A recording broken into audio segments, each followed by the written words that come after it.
Sarah, guess what? First vlog post, done. Nailed it, 100%, gold star, 5 out of 5, would buy again. First try! A little while ago, when I tried to make my first video, I tried to make it very introductory style, with a lot of details about who I am, what I do, and all that fun stuff and all that crap. But then something really cool hit the internet, and I couldn't make such a boring video when something so interesting was going on. Five Nights at Freddy's 3 hit the internet, with Scott Cawthon sending out demos to professional gamers, as well as releasing it for general purchase on the internet. To the public, man. Now, Sarah, you know I'm a fan of the Five Nights series, and while I'm certainly too much of a coward to play the game myself, but I enjoy watching other people lose their shit while playing it, and so I watched. Disclaimer, I watched all those videos before 6 in the morning, so by internet standards, I am significantly out of the loop, because it's been, more than, 15 minutes. The biggest confusion all the players seemed to have was that when the animatronic was sitting in the doorway, they didn't know how to get it out of there. Well, anything short of reeling in the game over anyway. I've noticed, though, that when he just stands in the doorway and you just watch him, he doesn't seem to go anywhere. And though it's only night 2, I'm willing to bet good money that if you just sit there and watch him, he'll just chill there until you look away. Then he'll nom your face. He'll nom at something good. More interestingly for me, though, this game seems to have simplified the controls and mechanics a lot since the last game.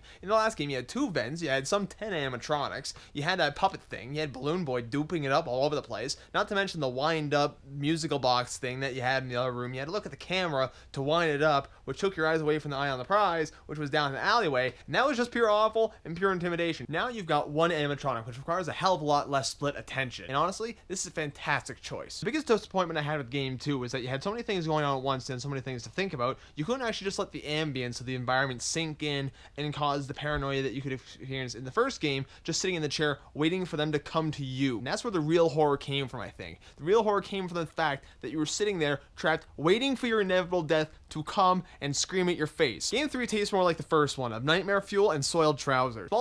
Small things help the mood along, like the fact that the camera panel doesn't cover the whole screen. It leaves a small little sliver off to the side there where you can see things darting around behind the camera panel, not to mention the animatronic, the only one, seems to be keen on playing the game with your head, where it likes to stand there just looking at you, waits until you look at it, then kind of pop around the corner slowly, so you can kind of see he was there, but you go, oh my god, he's right around the corner. It was terrifying. The environmental story is really top notch. The place is set in a haunted house style amusement park, which kind of explains the room layout, as well as the strange collection of assorted various goods that only lend themselves to be terrifying to anyone walking by. As well, the animatronic doesn't seem to be teleporting anymore. He seems to actually follow a logical path from point A to point B. So I'll be honest, I'm really excited. I am really looking forward to seeing all the cool stories and theories that come out of this game, and really keen to see how people start tying this game together with the other 2 games to try to make a semblance out of what's happening in the series, who done it, and all that good stuff. Though odds are good, we're not actually gonna, have all the answers by the end of this game. That's probably the thing I like most about this now trilogy of games. It doesn't actually come out right and tell you